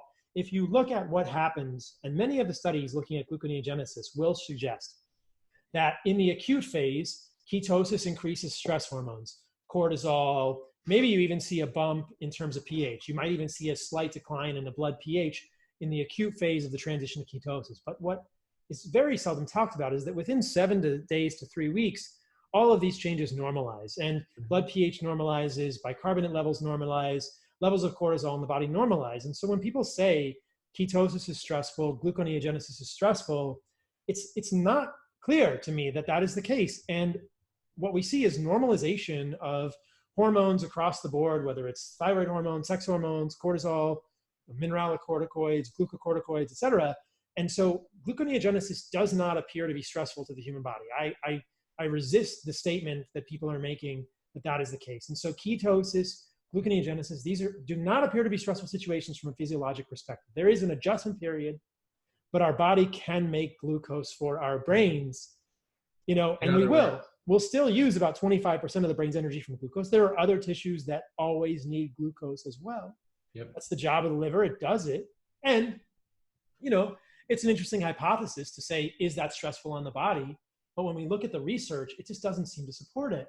No. And you know, this is a great point, and it's fascinating because like in the performance world, this was one of the first questions we had, because people talk about ketosis and inability to perform because you're depleted in glycogen. And you look at the study, classic study by Volek, where he took elite endurance athletes, like people who were adapted to a ketogenic diet for like 20 plus months. And he looked at them and he basically had them do a long duration exercise bout and compared them to a group that was consuming a high amount of carbohydrates. Both groups depleted muscle glycogen to the same degree at the end of the bout. Yeah, and then afterwards, they gave one group, the carbohydrate group, they gave them a shake with a ton of carbohydrates. And the other group, they gave them a shake with a ton of fat. They looked at muscle glycogen at an hour, 2 hours later, both groups replenished to the same degree. And they looked at glycerol, they looked at lactic acid and things like that. And they saw that, sure, there was a lot of conversion over. Your body is good at taking the glycerol backbone and using that for creating glycogen. But also we did a study in animals, and I don't even know if I told you about this yet. So this is an interesting study when it comes to gluconeogenesis. Is we did a study in animals and we looked at amino acid profile. We looked at like all these amino acids in mice who were undergoing a ketogenic diet. And the big thing that people always go, and I got a lot of comments about this, is, oh, you're gonna waste away muscle, gluconeogenesis, you have to convert these over. It's a very stressful process to the body. Not necessarily. Your body, if you look at the branched chain amino acids like leucine, isoleucine, betaine, you look at these branched chain amino acids that are very, very important for building muscle, those are not depleted on a ketogenic diet. Carbohydrate and ketogenic diet, almost the exact same. The amino acid that gets depleted is one known as alanine. And alanine is very glucogenic. It's a glucogenic amino acid. It's really the main thing that it does is it's meant to provide go through that glucogenic process and convert over. So we saw that alanine was depleted, but the branched chain amino acids weren't, indicating that it's likely not a stressful situation at all. It's one that your body just naturally does, and alanine's there to do it. And if people look at the biochemistry, they'll see that alanine converts to pyruvate. Pyruvate converts to oxaloacetate. Oxaloacetate is then used for gluconeogenesis in the biochemistry. And so, yeah, it's the way our body does this. And I think that it's an interesting question, is gluconeogenesis stressful? But I have not seen any evidence to support that. And yeah, Chris and I will be talking about that further. I don't think Chris necessarily agrees with me, but I'll debate him on that. So, but regardless, we can certainly use ketones for the brain, and we do not need glucose for the brain. And any statement that would say that glucose is the preferred fuel of the brain doesn't make a whole lot of sense to me, because if you look at memory tasks, if you look at neuroprotection, there are many studies now bringing up fascinating ideas around the neuroprotective ability or the neuroprotective quality of ketones for the brain. And memory studies suggest that brain performance might be even better with ketones. Personally, at an anecdotal level, I like the way my brain feels on ketones way more than glucose. I like when this car runs on ketones. Again, it may take me some time to readjust to glucose if I introduce the carbohydrates, but I feel a difference there. And many people report that with ketogenic diet, at least anecdotally. And you bring a really good point. Is I just gave a lecture actually in Chile about this concept of neurodegenerative diseases. And like in those instances, like there's no debate about it. Like ketones are the necessary and preferred fuel source. Like we're calling type 3 diabetes like insulin resistance of the brain, Alzheimer's, Parkinson's, traumatic brain injury. Your brain has an inability to utilize that fuel source. What do you do in that case? Do you just go, oh, well, I'm going to die because this doctor said there's only one fuel that can be utilized for the brain, and it's glucose? And when you have insulin resistance of the brain, what happens then? Do you just succumb to it? no, what happens, and this is where all the research is going, what happens when you provide a different fuel source? What happens when you start putting them on a ketogenic diet, supplementing with ketogenic, like MCTs, or supplementing with exogenous ketones to provide that? We're doing some studies right now in traumatic brain injury individuals because, like you mentioned, the neuroprotective effects of ketones is profound. But there's a bunch of studies going on right now looking at just neurodegenerative conditions overall and seeing these benefits when glucose isn't able to be utilized, no matter how much you give, because there's insulin resistance of the brain. Ketones are that preferred fuel source that can be utilized and still taken up by the brain. Or even genetic deficits or genetic defects or polymorphisms. There's some evidence. I'm not fully up on the Parkinson's research now, but I know that ketones have been studied and ketogenic diets have been studied in Parkinson's, and there's a hypothesis, at least the last time I looked, that part of the problem in Parkinson's disease may be inadequate utilization or inability to use glucose as well, and that ketones can be sort of an alternative fuel. And I think there's lots of data from people in the space that these movement disorders, these neurodegenerative movement disorders, respond quite well to ketones as a fuel. Thank God we can use them, you know? It's exceptionally well. We actually did a study, and we're in the process of publishing a case study on this. We had an individual with Parkinson's come in, and we literally gave him a dose of exogenous ketones. And within 30 minutes, you could see his cognitive, like we do a whole bunch of cognitive tasks, but like literally his tremors stopped. Like physically his tremors stopped because there was an inefficiency of fuel inside of his brain. And the minute you provide that, now we took him and put him on 8 to 12 weeks of a well-formulated ketogenic diet. And like, he's regaining his sense of smell. Like, no, he's a lawyer, like no longer has tremors when he's in the courtroom. Like it's a fuel, like it's a fuel that he's now able to utilize that he was unable to utilize before, on top of all the other signaling cascades that we know ketones have. It's just promising. Right. Did you give him ketone salts or ketone esters? We gave him salts. Oh, you gave him just like a ketone, beta hydroxybutyrate salt. Yep. Wow. Okay. And as you're suggesting, we don't have time to go into it today. Ketones have epigenetic effects. There's good evidence that beta hydroxybutyrate is a histone deacetylase class 1 or class 2 inhibitor and affects the transcription of genes. So talk about that more in the future. So let's talk about the penis study. Oh. And this is so appropriate with Tim's experience, you know? So this is, there's no control group, right? There's no randomization. I think we should just, yeah.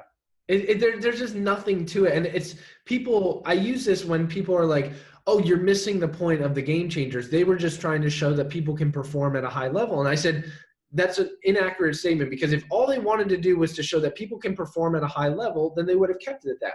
Why do an experiment, again, for shock value, where you put this device on these guys and you're looking overnight at the amount of erections, the firmness, how long those erections lasted. And what they're missing the point, and I explained to them, I was like, we've done hundreds of studies, and it doesn't matter what you do, you have to have a familiarization period. Like, you have to have a period, like if you're actually going to do a legitimate study. I don't know about anyone that's listening to this, but being a guy, if all of a sudden tonight someone's like, hey, I'm going to put this thing down there and you're going to just try and fall asleep, my sleep probably wouldn't be great. Like, I'd be like, what's going on? Like, what the heck is this thing measuring? But the second time I did it, it would probably be a little bit better than the first. And like you mentioned, there was no randomization. So what they did was they fed them meat, or a meat-based meal, and then they looked at firmness on the first night, and then they fed them a plant-based meal and looked at firmness on the second night. And it's like, well, is it the meal, or is it the fact that they're just more comfortable with the device on their junk in the middle of the night, and they're like, okay, cool, so they're back to normal? Like, terrible. And, you know, they could have made it better. They could have then fed them a meat-based meal on the third night, you know, and then another plant-based meal, or they could have done crossovers. Some people eat the plant-based meal on the first night. Some people eat the other meal. I don't think the study was very large. So it's a poorly designed study. Tim Shieff's experience would argue very differently than they would suggest. So, all right. So what is it with muscle and carbohydrates, man? Why do people think that you have to have carbohydrates to gain muscle?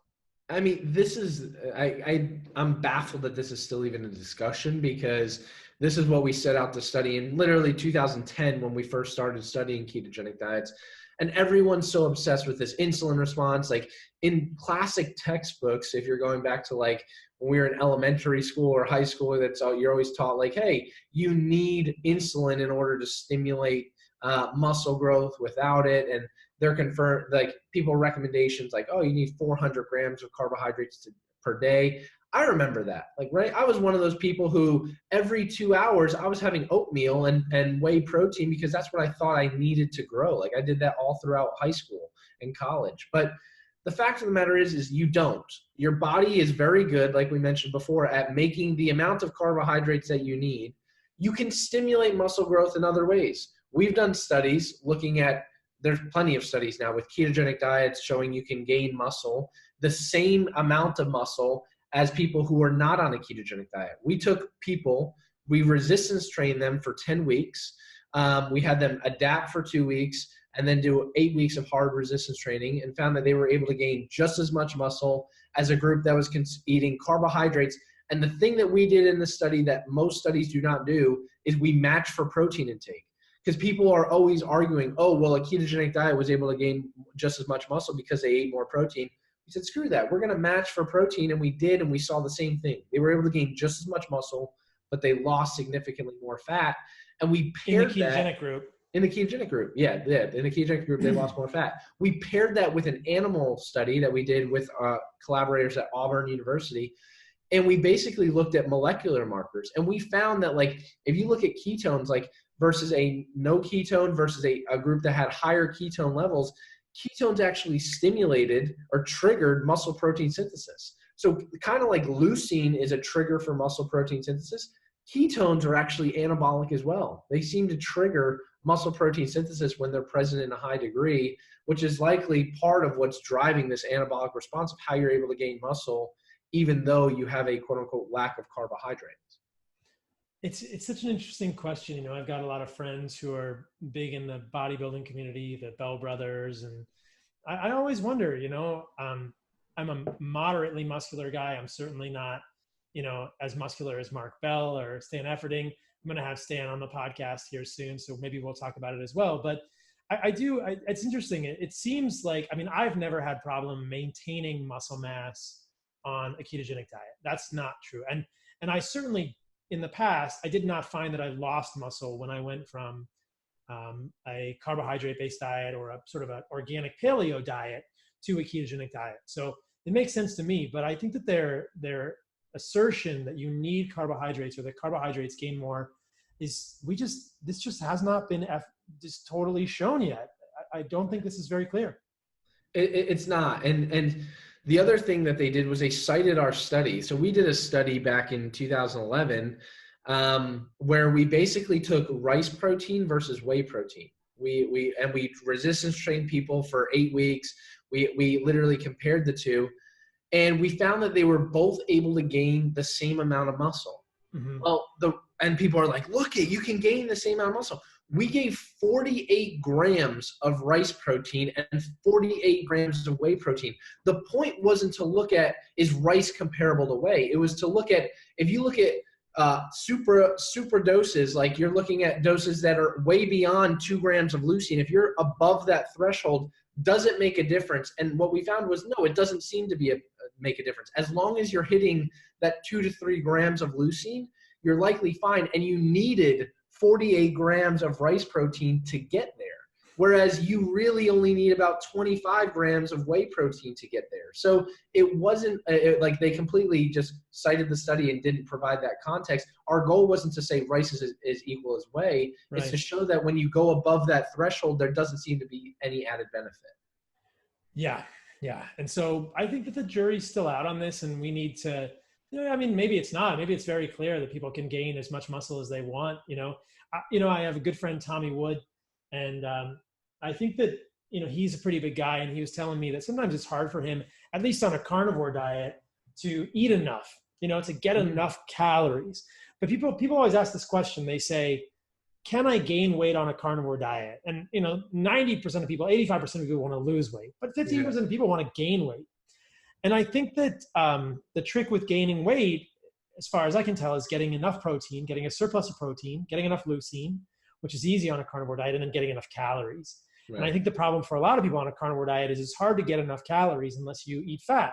A lot of us are not eating enough fat, but if people wanted to gain weight, if they wanted to gain muscle on a carnivore diet, my thinking is eat a heck of a lot of fat, because as you suggested in the FASTER study earlier, which you referenced with regard to muscle's glycogen, like muscle glycogen stores appear to be the same. We haven't studied strength athletes, but we studied endurance athletes. And so at least from what we've seen, muscle glycogen stores and repletion appears to be equivalent once you've adapted to a ketogenic diet. So if muscle glycogen is the same, right, and blood glucose is the same, and you're giving yourself a leucine signal with some protein, which you're certainly doing, is it just that people, we have less insulin? I mean, I don't know what the difference would be, because you still have glycogen in your muscle. People say, oh, you don't have any glycogen, therefore you can't perform. Well, yeah, you definitely have glycogen on a ketogenic diet. I have glycogen in my muscles as a carnivore. So I don't think at least from my perspective, it's not fully clear that we need lots of carbohydrates to gain muscle at this point. I think it's just about getting a lot of calories. And for most people, that's easy with carbs. And that's fine with me if we're not trying to leverage ketosis, or if we're not, sensitive to the sources of those carbohydrates. But for some people, those trade-offs are not worth it either. Agreed. So the last one is, man, this one, whenever people talk about the environment, I don't know why I get a little triggered. I'm just like, have you not read the statistics? Like, what is going on here? Tell me about the environment, Ryan. It's so mind blowing to me, because this is like, and this was a big learning lesson for me over the last, I'd say 6 months, because it was the only caveat for me that I didn't know, because you don't know what you don't know. Right. I thought it was the only rationale that why people go, you know what, I'm going to go vegan. I was like, well, you can't say it's because you love animals, because you certainly kill a lot of animals in farming, in agriculture. And I'm still getting those comments. That's a whole nother animal. I'm still getting comments like, would you eat your dog? And I'm like, what? What? They're like, would you eat your dog? I'm like, I'm going to ask you the same question, because that little rabbit that you ran over to make your tofu is just as cute as that little dog.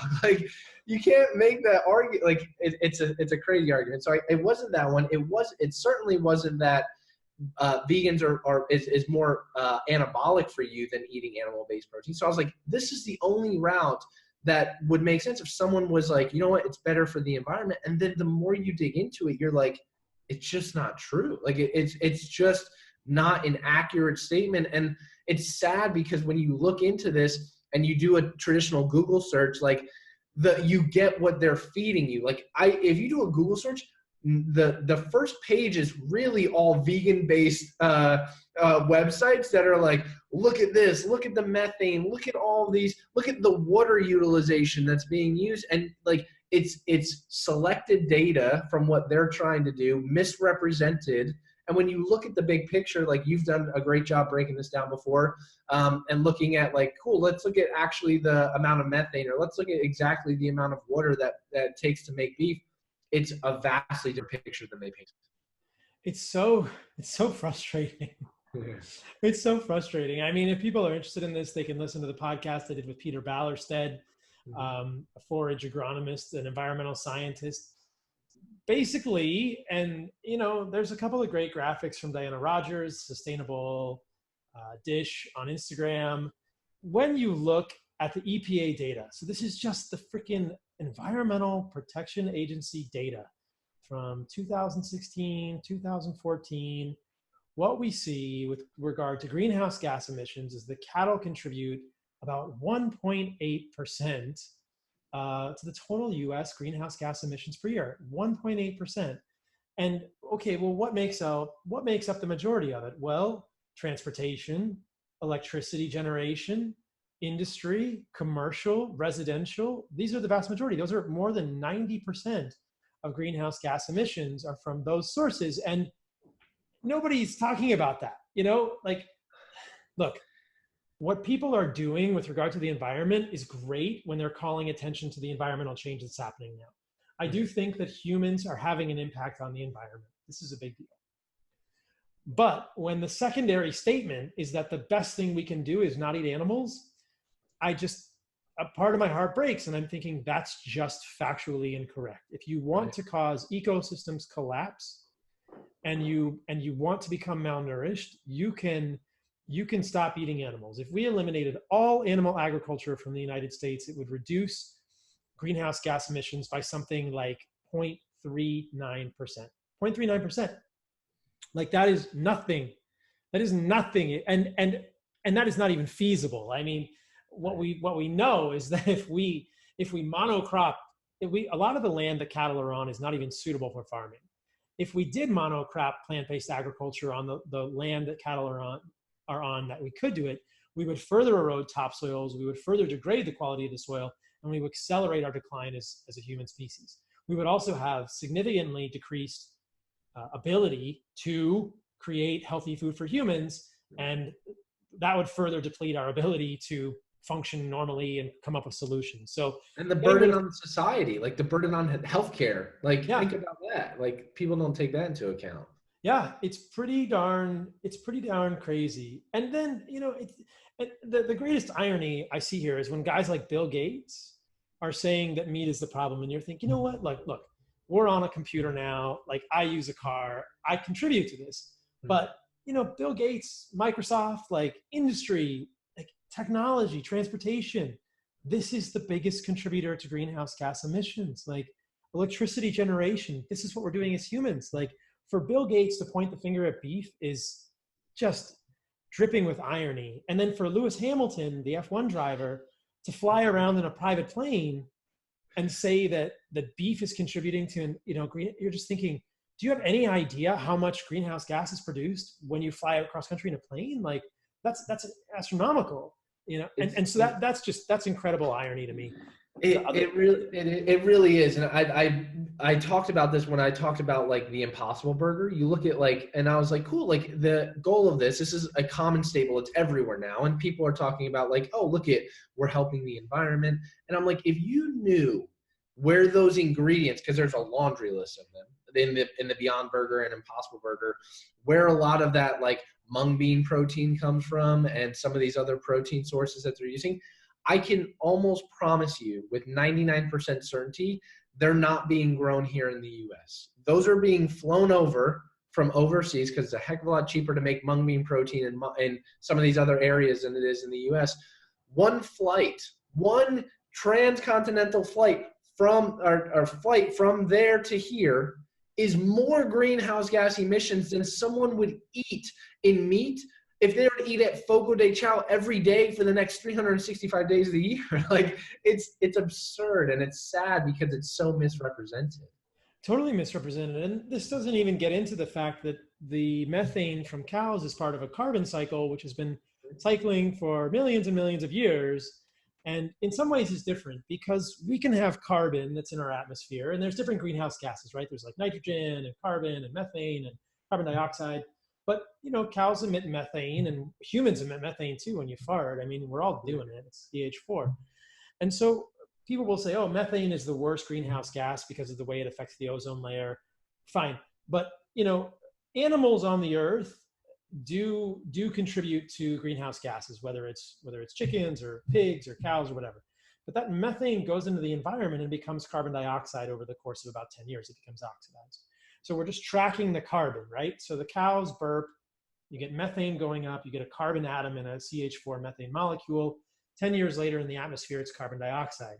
Well, where does that carbon dioxide carbon go? It goes into plants, right? Plants inhale carbon dioxide. They fix it into carbohydrates in a process known as photosynthesis, plant photorespiration. That same carbon that came out of a cow is now in a carbohydrate in a plant. It's actually in a piece of grass, and the cow comes right back and eats it again. And that carbon goes into the cow and gets burped out. That carbon is just circulating. There's no new carbon in that equation. So people are saying, oh, look at all this methane cows are emitting. It's methane that came from carbon dioxide in the environment, which originally came from methane from the cow, is now a carbohydrate. What's different about this equation is when we're doing fracking or people are burning fossil fuels. The dinosaurs used to walk the earth and their fossils have become oil, right? And now we have carbon molecules in the oil. if we don't burn the oil, if we don't burn the coal, those carbon molecules stay in the ground, right? When we burn coal, when we burn oil, when we do fossil fuel emissions to power lights and computers, we are taking carbon out of the soil and releasing new carbon into the atmosphere, right? This is not carbon that is cycling. This is carbon that is new carbon into the atmosphere, and that is the difference. So we could even say that the 1.9% from cows is probably even less than that. You know, sure, there's a little bit of fossil fuels that have to get burned as the farmer drives to the field, you know, to check on the cows, right? As he drives in the car. But actual methane from cows is just cycling carbon. It's always been there. Our environment on the face of this earth has always had greenhouse gases. If we did not have a greenhouse gas in the environment, then the surface of the earth would be like negative 20 degrees. So It would be like the moon. It would be too cold. So we need greenhouse gases.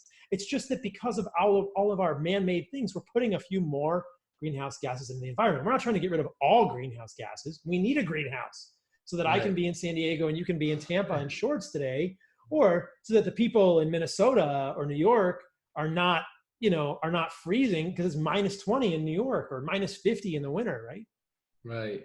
I couldn't agree more. And the last thing I pointed out was like with these, you're seeing these pop up more and more, like Meatless Mondays and things like that. And they're like, oh, we're trying to make an effort to help the impact on the world. And the sad part about this is because I had several friends and individuals I went to school with that were in this situation where like lunch at school was like their main meal, right? Like they weren't going home to a nice meal to a family. Like it was like they were getting a majority of their calories and at lunch. And to take that away from a kid that is going into school in an environment when like that burger or that meat that he's going to be having, he or she's going to be having, is really the majority of the quality of the nutrients they're going to have in the day. And you're taking that away one day a week and thinking that's going to make an impact. No, instead, why don't you do work from home Wednesdays or walk to work Wednesdays? Like that's going to make a bigger impact than a meatless Monday and not have any negative adverse effect. Like why doesn't Microsoft have all their employees work from home? So now you have tens of thousands of employees that are no longer driving on a day and instead working from home. That would have a way greater significant impact on the environment than cutting out meat once a week or cutting out meat in general. Couldn't agree more. And the irony of a meatless Monday is that you're replacing the meat with a plant-based product that probably produced just as much, if not more, carbon from its production. And that was probably new carbon rather than carbon cycling carbon. Right. So, I mean, there's a great graphic put out by White Oak Pastures that shows you how much carbon is produced when you produce an Impossible Burger. I mean, regenerative farms like White Oak are carbon negative. And so because of the ruminants grazing on the soil, they're enriching the organic carrying capacity of the soil. They're enriching root systems. They're enriching the carbon fixing capacity of the soil, and they're carbon negative. Well, if you look at that, you know, clearly Beyond Burger and Impossible Burger are not carbon negative. Nobody's talking about this, that there is zero reduction in greenhouse gas emissions when you eat plant-based burgers, which is the greatest freaking irony. Like, so when Bill Gates says we need to stop eating meat, and he's investing in Impossible Burger, you're thinking like, where is the truth in this? That doesn't make any sense. And that's probably what gets me just, you know, to face palm the hardest. I'm just like, this is crazy. Well, hopefully they can listen to this and one day they'll realize. I think a lot of it just comes from a lack of understanding. Like people don't know what they don't like. It's either they're completely naive to it and they're just like, they have no idea, or they know it and they're like, screw this, I'm not going to listen to it because I have an agenda. I don't know. Yeah, it's pretty disappointing. And, you know, we can talk about the water as well real briefly and then we'll wrap up. But, you know, if you look at the numbers that are quoted for water usage for cattle, it's very important to see that they're including rainfall on the land. So this isn't even water that the cows are drinking, right? Crazy. This is rainfall on the land where the cattle are. The other thing to think about is that cattle are not nuclear reactors. They do not destroy hydrogen atoms. They don't destroy water. They're cycling the water and they're peeing it back out into the land and they're preventing runoff. And, you know, everything on the land needs to be, you know, fed with some water. But the majority of water that cows are consuming is not rainwater. It's a small amount of water when you exclude all the rainwater that falls onto the land where the cows are, or the rainwater they're using to feed the cows. Is that how you see it? Yeah, and a lot of the water that they're consuming is water that is not able to be utilized by anyone else. Like they're consuming, it's like you said, it's a reusable process, right? Like when mud is slishing around and they're getting water from the plants that they're eating. Like it's not water that we would otherwise be using for other aspects. And you mentioned all these facts and data are overstated because they're including all these other sources that really aren't large contributors to things that we would otherwise utilize or what cows and animals are actually consuming. And I think that I wish somebody would do a graphic. Maybe you guys can come up with this and compare the amount of water that a cow actually uses. That's, from like an aquifer source, yep, as opposed to rainwater that the cows are drinking or whatever. And compare that to the amount of water that is used for almonds or used for pea protein or some of these things. I think that would be really illustrative, who knows how to say that word, illustrative to people to see that, especially when you take into account that if we're eating almonds or we're eating pea protein, the actual water coming from aquifers is much greater going into those than it is going to cows, because cows can get rainwater, there's water falling on the land, like those are much thirstier crops than the cows. But plant-based advocates always want to just say, look at how much water the cows are using. It's inaccurate. It's crazy. It's crazy. All right, man. Thanks for coming on. Where can people find your stuff? We put out that YouTube video on Dr. Ryan Lowery. Ketogenic.com is where we have the article that people are going to that has all those sources kind of that we talked about. And then on Instagram at Ryan P. Lowery, just always answering questions and inspiring people to live their best lives. What is the most radical thing that you have done recently, my friend? Ooh, I've